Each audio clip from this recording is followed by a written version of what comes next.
Hello welcome friends. ఈ వీడియోలో వచ్చేసి ఛార్జ్ ఆఫ్ జిఎస్టీకి సంబంధించి చాప్టర్ని రివైజ్ చేద్దాం. ఇందులో ఫస్ట్ వచ్చేసి ఎంత నుంచి ఎంతవరకు జిఎస్టీ అప్లికబిలిటీ వస్తుంది, ఎప్పుడు ఐజిఎస్టీ వేయాలి, ఎప్పుడు CGST or HGST or UTGST వేయాలి. UTGST means union territory.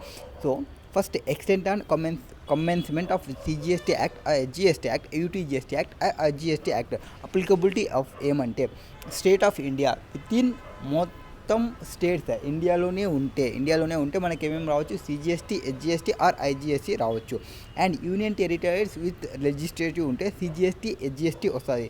And union territories without legislative ఉంటే సిజిఎస్టీ, యూటీజిఎస్టీ ఆర్ ఐజిఎస్టీ రావచ్చు. And levy and collection of CGST, IGST. ఇక్కడ మనకి ఇంట్రా స్టేట్ అయితే మొత్తం సిజిఎస్టీ, హెచ్జిఎస్టీ వస్తుంది, ఇంటర్ స్టేట్ అయితే IGST వస్తుంది. అండ్ యూనియన్ టెరిటరీలో కూడా అంతే, సేమ్ 2 యూనియన్ టెరిటరీస్ ఉంటే సిజిఎస్టీ, హెచ్జిఎస్టీ వస్తుంది. And 1 union territory and 1 other state ఉంటే అప్పుడు సిజిఎస్టీ ఆర్ అప్పుడు ఐజిఎస్టీ వస్తుంది. Next levy and collection of CGST or UGST. Levy ఎప్పుడు చేస్తాము అండ్ సిజిఎస్టీ ఎప్పుడు లెవీ చేస్తాము, ఐజిఎస్టీ లెవీ చేస్తాము. సిజిఎస్టీ లెవీ చేస్తున్నామంటే ఖచ్చితంగా హెచ్జిఎస్టీ కూడా లెవీ చేస్తాము. And levied on inter state supplies of both goods or services or both. Next IGST ఎప్పుడు లెవీ చేస్తాము, inter state supplies of goods or services or both ఉన్నప్పుడు. And collected and paid by the person. ఎవరు pay చేయాలి అంటే taxable person ఎవరైతే ఉన్నాడో ఆ person collect చేసుకొని పేమెంట్ చేయాలి. ఎవరికి, గవర్నమెంట్కి పేమెంట్ చేయాలి. Next supply out side preview of GST. కొన్ని సప్లైస్ని జిఎస్టీలోకి తీసుకొని రాలేదు. ఏవి అంటే alcoholic liquor for human consumption, ఇది ఒకటే తీసుకొని రాలేదంటే ఇంకా కొన్ని కూడా తీసుకొని రాలేదు. బట్ ఇది కంపల్సరీగా తీసుకొని రారు, alcoholic liquor for human consumption. వేరే కొన్ని ఒక 5 ఐటమ్స్ ఉన్నవి. ఆ 5 ఐటమ్స్ అయితే ఆన్ రికమెండేషన్ ఆఫ్ బోర్డ్ అవి ఎప్పుడైనా తీసుకొని రావచ్చు ఎందులోకి, జిఎస్టీ ప్రివ్యూలోకి. అవి high speed petroleum, diesel, aviation, turbine fuel ఒకటి. నెక్స్ట్ నాకు గుర్తు రావటం లేదు, మీరే చదువుకోండి. Value of for levy, transaction value under section 15 of CGST act. మనం వాల్యూ అంటే ఇక్కడ మనం జిఎస్టీ వేయాలి అంటున్నాం, సిజిఎస్టీ వేయాలి, హెచ్జిఎస్టీ వేయాలి, ఐజిఎస్టీ వేయాలి అనుకున్నాం. ఏ దానిపైన వేయాలి, దట్ ఈస్ వాల్యూ పైన వేయాలి. వాల్యూ ఎట్లా క్యాలిక్యులేట్ చేస్తాం, సెక్షన్ 15 ప్రకారం క్యాలిక్యులేషన్ చేస్తాం. నెక్స్ట్ రేట్స్ ఏవి నోటిఫై చేసినారు. మ్యాక్సిమం రేట్ వచ్చేసి 20%. మామూలుగా రేట్స్ ఏవేవి ఉన్నాయంటే 12%, 18%, 28%. ఇంకా ఏదైనా రేట్ మిస్ చేసినామా, ఐ థింక్ మేబీ మిస్ చేసి ఉండొచ్చు. అండ్ కాంపోజిషన్ వాళ్ళకైతే 1%, 3%, 5%, 3% కాదు, 1%, 5%, 6%. ఇది కాంపోజిషన్ వాళ్ళకు ఉన్న రేట్స్. అండ్ రిమైనింగ్ వాళ్ళకి 12%, 18%, 28% ఏదో రేట్ అయితే మిస్ చేసినాము. And maximum rate of IGST can be 40%. So అంటే జిఎస్టీ 28% ప్లస్ కాంపెన్సేషన్ సెస్ 18% ఏదో ఉంది. 18% వేస్తే ఎంత వస్తుంది, 28 ప్లస్ 12%. ఓకే, 12% సెస్ అవి కావచ్చు. Next supplies on which tax would be levied with effect from notified date. ఇక్కడ మనం ఏమైతే చెప్పినామో అంటే alcoholic liquor for human consumption అనేది మనకి జిఎస్టీ ప్రివ్యూలోకి రాలేదు. అండ్ వాటితో పాటు ఇంకా కొన్ని రాలేదని చెప్పినాము, నాకు గుర్తు రాలేదన్నా కదా. ఇవే petroleum crude, high speed diesel, motor spirit and natural gas and aviation turbine. ఇవి కూడా జిఎస్టీ ప్రివ్యూలోకి యాజ్ అండ్ డేట్కి లేవు. అండ్ బోర్డ్ రికమెండేషన్ చేసి అంటే జిఎస్టీ కౌన్సిల్ మీటింగ్ చేసి జిఎస్టీ కౌన్సిల్ వాళ్ళు యాక్సెప్ట్ చేస్తే వాటిని కూడా జిఎస్టీలోకి తీసుకొని వస్తారు. అంటే ఇవి ఎప్పుడైనా జిఎస్టీలోకి రావచ్చు, బట్ ఆల్కహాలిక్ లిక్కర్ ఫర్ అనేది జిఎస్టీలోకి రాదు. Next tax payable under reverse charge. ఇవి ఫార్వర్డ్ ఛార్జ్ మెకానిజంలో జిఎస్టీ పే చేస్తాం కదా. బట్ కొన్ని కేసెస్లో జిఎస్టీ పే చేయాల్సింది రివర్స్ ఛార్జ్ మెకానిజంలో పే చేస్తాం. రివర్స్ ఛార్జ్ మెకానిజంలో గూడ్స్కి పే చేయొచ్చు ఆర్ సర్వీసెస్కి పే చేయొచ్చు. But in our CA final syllabus only సర్వీసెస్ని కవర్ చేసినారు. ఆ సర్వీసెస్ మాత్రమే మనం చదువుతాము. Next supply of goods or services or both notified by the government. ఏవి చెప్పింది, గూడ్స్ని, సర్వీసెస్ని నోటిఫై చేసింది ఎవరు, government. Such supply of specified category of goods or services or both by any unregistered person to specified class of register. అంటే ఒక్కొక్కసారి unregistered person నుంచి మీరు తీసుకుంటే మీరు రిజిస్టర్డ్ పర్సన్ అంటే మీరే పే చేసుకోవాల్సి వస్తుంది. అది కొన్ని కేసెస్ ఉంటాయి. Like for example unregistered person నుంచి ఎవరైనా ప్రమోటర్ ఏమన్నా పర్చేజ్ చేసినప్పుడు జిఎస్టీ అప్లికబిలిటీ వస్తుంది, ఎవరు ప్రమోటర్ పే చేసుకోవాల్సి వస్తుంది. That is the case of this. So reverse charge mechanism pay చేసుకోవాల్సి వస్తుంది. ఇంకొక కేసులో ఏముండొచ్చు, జీటీఏ సర్వీసెస్ ఉంటాయి. మీరు మామూలుగా గూడ్స్ ట్రాన్స్పోర్ట్ ఆఫ్ ప్యాసింజర్స్ చేసిన అంటే అన్రిజిస్టర్డ్ పర్సన్ చేస్తే అది ఎగ్జెంప్టెడ్ అవుతుంది. త్రూ జీటీఏ ద్వారా చేసే జీటీఏ 12% పే చేస్తుంటే మీకేం రాదు. జీటీఏ ఏం పే చేయకుంటే మీరు 5% రివర్స్ ఛార్జ్ మెకానిజంలో పే చేయాల్సి వస్తుంది. That is reverse charge cases. Next tax payable by e commerce operator. E commerce operator అంటే ఎవరు? E commerce operator means who ones, operate or management of electronic platform are electronic facility. ఎవరైతే maintain చేస్తున్నారో, manage చేస్తున్నారో, operate చేస్తున్నారో ఆ పర్సన్ని electronic commerce operator చేస్తారో. ఏవి? ఈ కామర్స్ సప్లైస్ని చేస్తుంటాడు. ఇవన్నీ ఈ కామర్స్ సప్లై అంటే ఎవరైతే ఆన్లైన్ బయింగ్ సెల్లింగ్ చేస్తుంటారు కదా వాళ్ళు ఈ కామర్స్ సప్లై చేస్తారు, అంటే ఆన్లైన్ ట్రేడింగ్ చేస్తున్న వాళ్ళు.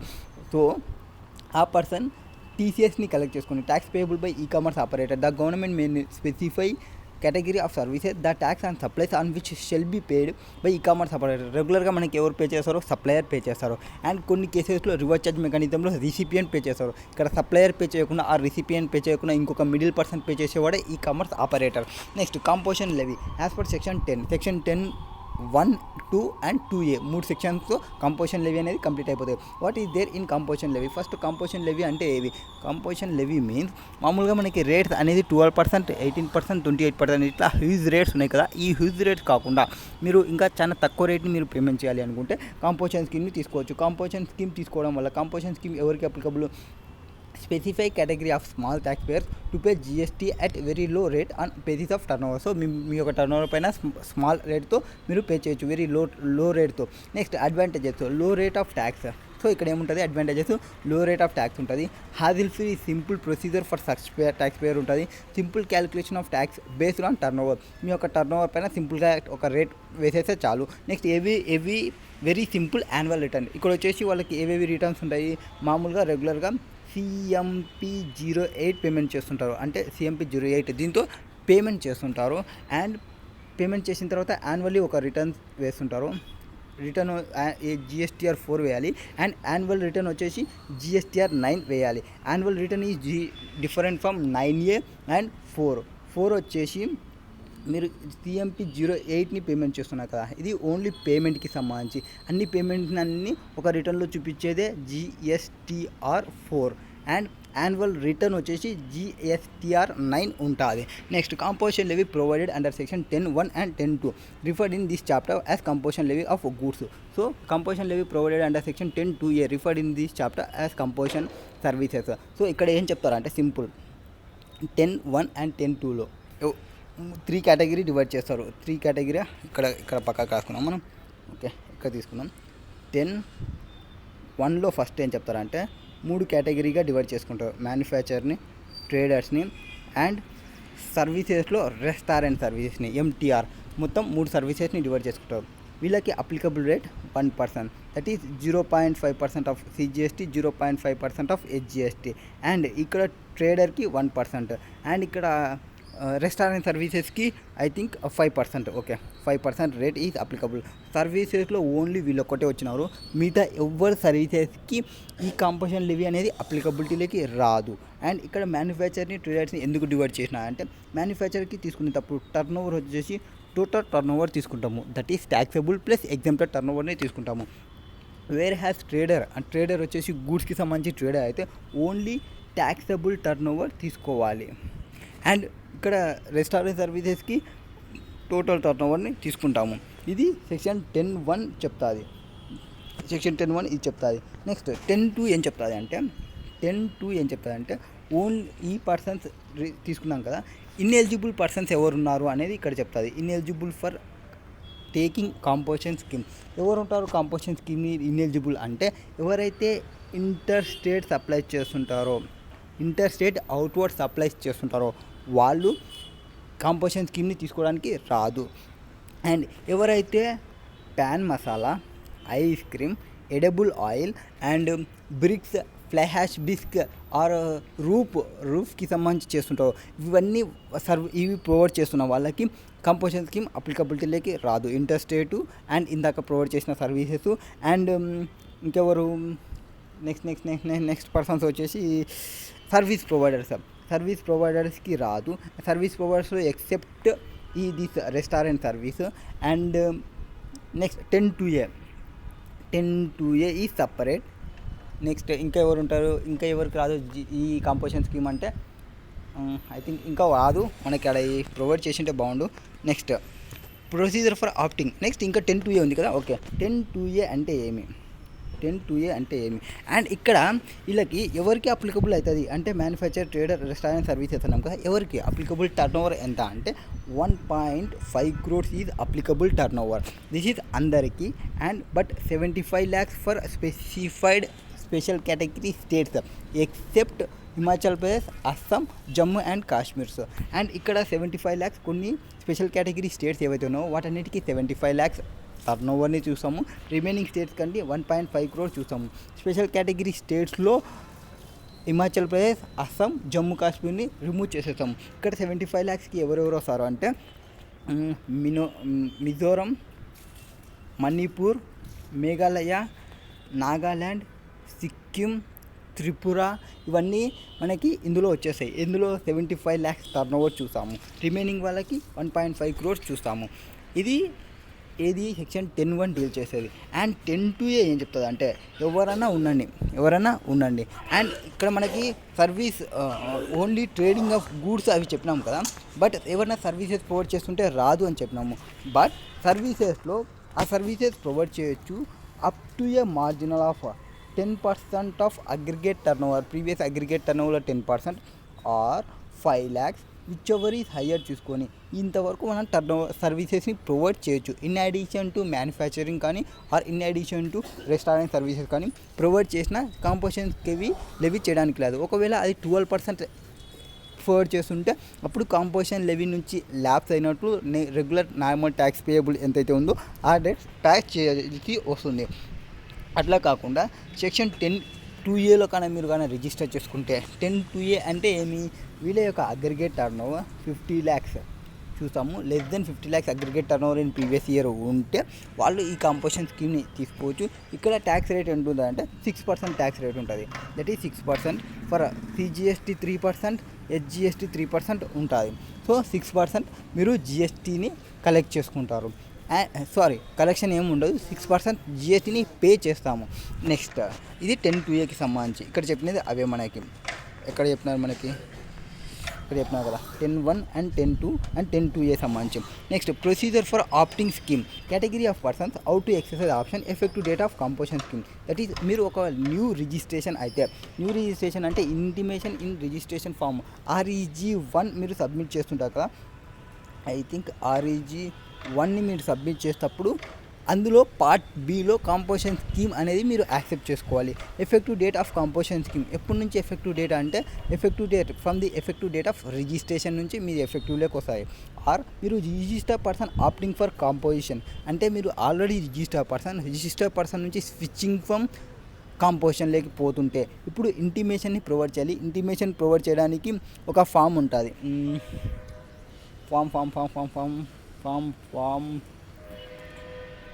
ఫామ్ నెంబర్ ఐ థింక్ 2 అనుకుంటా, నాకు ఎగ్జాక్ట్ గుర్తులేదు. ఇది ఎప్పుడు ప్రొవైడ్ చేయాలంటే బిగినింగ్ ఆఫ్ ఫైనాన్షియల్ ఇయర్లో ప్రొవైడ్ చేయాలి. అండ్ ఇక్కడ ప్రొవైడ్ చేసేటప్పుడు ఇంకొక ITC ఫామ్ని కూడా సబ్మిట్ చేయాలి. ఎందుకు, మీరు రెగ్యులర్ నుంచి కాంపోజిషన్ పోతున్నారు అంటే రెగ్యులర్లో ఎంతైతే ITC తీసుకున్నారో కాంపోజిషన్లోకి వచ్చినాక మీరు ITC క్లెయిమ్ చేయడానికి రాదు. కాబట్టి అక్కడ మీ అమౌంట్ని రివర్సల్ చేసుకోవడానికి ITC ఫామ్ని సబ్మిట్ చేయాల్సి వస్తుంది. సో ఇక్కడైతే ఓన్లీ రిజిస్ట్రేషన్ ఫామ్ ఒకటే ఉంటుంది, ఇక్కడైతే 2 ఫామ్స్ని సబ్మిట్ చేయాల్సి వస్తుంది. ఇది కూడా ఎప్పుడు చేయాలంటే బిగినింగ్ ఆఫ్ ఫైనాన్షియల్ ఇయర్లో సబ్మిట్ చేయాలి. నెక్స్ట్ టర్న్ ఓవర్ లిమిట్స్ ఇక్కడ ప్రొవైడ్ చేసిన చూడండి మన అదృష్టానికి. Turnover limits for special category స్టేట్స్కి 75 lakhs. ఆ స్పెషల్ కేటగిరీ స్టేట్లో 3 స్టేట్ని తీసేయాలి, హిమాచల్ ప్రదేశ్, అస్సాం, జమ్మూ కాశ్మీర్ని తీసేయాలి. అందరికీ 75 lakhs. రిమైనింగ్ స్టేట్స్కి అన్నిటికీ 1.5 crores. అండ్ 10(2)Aలో ఆప్ చేసుకోవాలంటే వాళ్ళ టర్న్ ఓవర్ వచ్చేసి 50 lakhs in preceding turn over year for services. Next rate of tax ఎట్లుంటాయి కాంపోజిషన్ స్కీమ్ ఫర్ గూడ్స్లో ఉంటే కేటగిరీ ఆఫ్ పర్సన్స్ మ్యానుఫ్యాక్చర్ అయితే 1% పే చేసుకుంటాడు అంటే 0.5% for CGST, 0.5% for SGST pay చేసుకుంటాడు. ఒకవేళ రెస్టారెంట్ సర్వీస్ ఉంటే 5% ఆఫ్ టర్న్ ఓవర్ పే చేసుకోవాలి. That is 2.5% of CGST, 2.5% of SGST or UGST of turnover పైన పే చేసుకుంటాము. నెక్స్ట్ అదర్ కేసెస్ అయితే 1% ఆఫ్ CGST, SGST పే చేసుకుంటాము. Turnover of taxable supplies. So నార్మల్గా ఇక్కడ turnover తీసుకుంటాము, ఇక్కడ కూడా టర్న్ ఓవర్ తీసుకుంటాము. రిమైనింగ్ కేసెస్లో ట్యాక్సబుల్ టర్న్ ఓవర్ తీసుకుంటాము. మ్యానుఫ్యాక్చర్కి రెస్టారెంట్ వాళ్ళకు ఒకటే టర్న్ ఓవర్ తీసుకుంటాము. That is taxable plus exempted plus తీసుకుంటాము. నెక్స్ట్ ఫర్ సర్వీసెస్కి అయితే ఏది 10-12 తీసుకున్న వాళ్ళకి అయితే 6% తీసుకోవాలి. That is 3% of CGST, 3% of HGST pay చేయాలి. Next conditions and restriction for composition levy. Composition levy తీసుకోవడానికి కండిషన్స్ ఏమున్నాయంటే పర్సన్ ఆప్టింగ్ ఫర్ కంపోజిషన్, ఎవరైతే పర్సన్ కంపోజిషన్ స్కీమ్కి రావాలనుకుంటారో is neither a casual taxable person nor resident taxable person. So NRTP అయి ఉండకూడదు, casual taxable person అయి ఉండకూడదు. And sell pay tax under section 9(3) or 9(4) on inward supplies. That is 9(3), 9(4లో ఏం pay చేస్తారు? ఈ కామర్స్ ఆపరేటర్స్ కొన్ని specify చేసిన services. What are there in specified services? House accommodation services కానీ, ఆర్ హౌస్ కీపింగ్ సర్వీసెస్ కానీ, accommodation services కానీ, or transportation of passengers కానీ, or ఈ రెస్టారెంట్ సర్వీసెస్ కానీ ఈ సర్వీసెస్ ప్రొవైడ్ చేస్తుంటే. Next is not engaged in manufacture of notified goods. That is namely ice cream, pan masala, tobacco, aerated water. ఈ services ఇందులో కానీ ఉంటే కంపోజిషన్ స్కీమ్ లెవీ రాదు. Manufacturing of notified goods, ice cream, pan masala, tobacco, aerated waters. Next shall mention the words. అతను ఎప్పుడైతే composition scheme తీసుకున్నాడో ఆ composition scheme తీసుకున్న కంపోజిషన్ ట్యాక్సబుల్ పర్సన్ అనేది మెన్షన్ చేయాలి. అండ్ ఆ person not eligible to collect tax at the top of the bill. And ఈ మామూలుగా మనం రెగ్యులర్గా ట్యాక్స్ ఇన్వాయిస్ని ఇష్యూ చేస్తాం, బట్ ఈ కేసులో వచ్చేసి బిల్ ఆఫ్ సప్లైని ఇష్యూ చేయాలి by him. Next cell mention the word composition taxable person at prominent places. అంటే ప్రిన్సిపల్ ప్లేస్ ఆఫ్ బిజినెస్ ఏది ఉంటుందో ప్రిన్సిపల్ ప్లేస్ ఆఫ్ బిజినెస్లో నేను కంపోజిషన్ ట్యాక్స్ పేయర్ని, నేను ట్యాక్స్ కలెక్షన్ చేయడం లేదు అని రాయాలి. And additional place of business ఏదైనా ఉంటే అడిషనల్ ప్లేస్ ఆఫ్ బిజినెస్లో కూడా స్పెసిఫై చేయాలి. Next who are not eligible to opt for composition scheme. Composition scheme eligible కాని వాళ్ళు ఎవరు అంటే registered person who is not eligible for composition scheme for goods. Registered person who is not eligible for composition scheme for సర్వీసెస్కి ఎవరు eligible కాదు, గూడ్స్కి ఎవరు eligible కాదు అంటే ఎవరైతే సేల్స్లో supply of engaging in making any supply of goods or services which are not liable to tax. So ఏవైతే levy చేయకూడదు, లెవీ చేయనివి ఏమున్నవి? That is petroleum, high speed diesel and ఇంకా కొన్ని ఉన్నాయి కదా. అట్లాంటి కేసెస్లో నాట్ ఎంగేజ్ ఆర్ ఈ కేసెస్ కూడా ఇక్కడ ఉన్నాయి. నోటిఫైడ్ గూడ్స్ ఉన్న ice cream, pan masala, tobacco, aerated వాటర్లో ఉన్న అవన్నీ not eligible to collect tax, not eligible to tax. So అట్లాంటి సర్వీసెస్లో ఉంటే not eligible for composition scheme. Next, not eligible for composition scheme in case of services. Same, supply engaged in making any supply of goods or services which are not liable to tax. Next, ఎవరైతే interstate supplies or services చేస్తుంటారో, interstate supply of goods or services చేస్తుంటారో, or engaged in making any interstate supply outward supplies of goods or services. ఇక్కడ outward చేస్తుంటే చూడండి, inward కాదు, outward చేస్తుంటే, మనం అవుట్వర్డ్కి పంపిస్తుంటే అట్లాంటి కేసులో మాత్రం కంపోజిషన్ లెవీ అనేది రాదు. ఇన్వర్డ్ తీసుకోవచ్చు, నో ఇష్యూ. అండ్ ఇన్వర్డ్ తీసుకున్న దానిపైన ఐటీసీ ఏమీ రాదు. Next persons supplying any goods or services through e commerce operator who is required to collect TCS under section 52. That is e commerce operator ఎవరైతే ఉంటారో, e commerce operator అంటే ఎవరైతే persons who owns, operates, manages e commerce platform through e commerce సప్లైతో చేస్తుంటే వాళ్ళని e commerce operator అంటారు. ఆ person టీసీఎస్ని collect చేస్తుంటారు. టీసీఎస్ని కలెక్ట్ చేసే వాళ్ళు కంపోజిషన్ లెవీ తీసుకోవడానికి రాదు. Next manufacture of ice cream, pan masala, tobacco or aerated water. Manufacturing of ice cream, pan masala, tobacco, aerated వాటర్లో ఉంటే. అండ్ ఇంకొక కొన్ని కేసెస్ కూడా ఉంటాయి. ఏవంటే bricks, fly ash bricks or roofing cases, ఇట్లాంటివన్నీ కూడా మ్యానుఫ్యాక్చరింగ్ చేస్తుంటే వాళ్ళు కూడా కంపోజిషన్ స్కీమ్ తీసుకోవడానికి రాదు. And manufacture of notified goods, ice cream, pan masala, tobacco, aerated water or supply of notified services. Next supply who is either casual taxable person కానీ or non resident taxable person కానీ composition తీసుకోవడానికి రాదు. Supply persons who is either casual taxable person or non resident taxable person is not eligible for registered composition scheme. Next, supply of services save has provided in section 10(1). A registered person opting for composition scheme for goods is allowed or to supply services other than restaurant. అంటే మామూలుగా గూడ్స్లో ఉన్న వాళ్ళు తీసుకుంటారు. And other సర్వీసెస్లో ఉన్న వాళ్ళు తీసుకోవడానికి రాదు. ఓన్లీ రెస్టారెంట్ సర్వీసెస్కి మాత్రమే ప్రొవైడ్ చేసినారు కంపోజిషన్ స్కీమ్. అదర్ సర్వీసెస్ని కూడా ప్రొవైడ్ చేయొచ్చు. ఎంతవరకు అంటే up to turnover, that is does not exceed 10% of turnover of previous ఫైనాన్షియల్లో మీ టర్న్ ఓవర్ ఎంతైతే ఉందో టర్న్ ఓవర్ పైన 10% వేసుకొని or 5 lakhs whichever is higher తీసుకొని ఇంత మార్జినల్ సర్వీసెస్ని మీరు ప్రొవైడ్ చేయొచ్చు. ఇన్ అడిషన్ టు మీ రెగ్యులర్ కాంపోజిషన్ స్కీమ్లో ఏదైతే రెగ్యులర్ బిజినెస్ చేస్తున్నారో దానికి అడిషన్ అనమాట. నెక్స్ట్ అదర్ పాయింట్స్ ఏం చేయాలి అంటే మామూలుగా రెగ్యులర్గా అయితే బిజినెస్ వాళ్ళు ట్యాక్స్ ఇన్వాయిస్ని ఇష్యూ చేస్తారు. Where composition scheme will issue bill of సప్లైని ఇష్యూ చేయాలి. Tax shall not be collected from recipient of supply నుంచి ట్యాక్స్ని కలెక్ట్ చేయకూడదు. Next input tax credit is not availed. Next composition scheme if availed shall include all registered person having same PAN. ఒకవేళ మీకు ఏపీలో ఒక registration ఉంది and తెలంగాణలో ఒక రిజిస్ట్రేషన్ ఉంది అండ్ చెన్నైలో ఒక రిజిస్ట్రేషన్ ఉంది, 3 రిజిస్ట్రేషన్ ఉన్నాయి. మీరు ఏమనుకుంటున్నారు అంటే ఒక 2 ప్లేసెస్ చెన్నై అండ్ ఆంధ్రప్రదేశ్లో మీరు కాంపోజిషన్ స్కీమ్ తీసుకోవాలనుకుంటున్నారు అండ్ తెలంగాణలో నార్మల్ రిజిస్ట్రేషన్ తీసుకోవాలనుకుంటున్నారు. అట్లా తీసుకోవడానికి వస్తారంటే నో, అట్లా రాదు. మీరు కాంపోజిషన్ తీసుకోవాలనుకుంటే మొత్తం ఆల్ ఓవర్ కాంపోజిషన్ స్కీమే తీసుకోవాలి. రిజిస్ట్రేషన్ మీరు రెగ్యులర్ తీసుకోవాలంటే ఆల్ ఓవర్ రెగ్యులరే తీసుకోవాలి. అంతేకాని ఒక చోట కాంపోజిషన్ ఒక చోట రెగ్యులర్ అనేది మీకే ఎలిజిబిలిటీ రాదు. Next penalty shall be imposed in case irregular availability of composition schemes. ఒకవేళ మీరు కాంపోజిషన్ స్కీమ్ ప్రాపర్గా లేకుంటే మీకు పెనాల్టీస్ అప్లికబుల్ అవుతాయి. యాజ్ పర్ సెక్షన్ 73 and 74 పిక్చర్లోకి వస్తాయి. ముటాటిక్స్ అప్లికబుల్ అవుతుంది. వాట్ ఈస్ దేర్ ఇన్ 73, 74లో వచ్చేసి ఒక కేసు ఫ్రాడ్ కేసు అయితే ఒకళ్ళు అక్కడ ఉంటాయి పెనాల్టీస్ అండ్ ఫ్రాడ్ కేసు కాకుండా ఒకళ్ళు అక్కడ ఉంటుంది penalty. That is 10% of I think turnover పైన 10% ఆఫ్ ట్యాక్స్ అమౌంట్ తీసుకోవడం నార్మల్ కేసులో అయితే. In case of penalty under section fraud case అయితే 100% ఆఫ్ ట్యాక్సేషన్ తీసుకోవడం అట్లా కేసెస్ ఉంటాయి. So this is composition scheme charge of GST.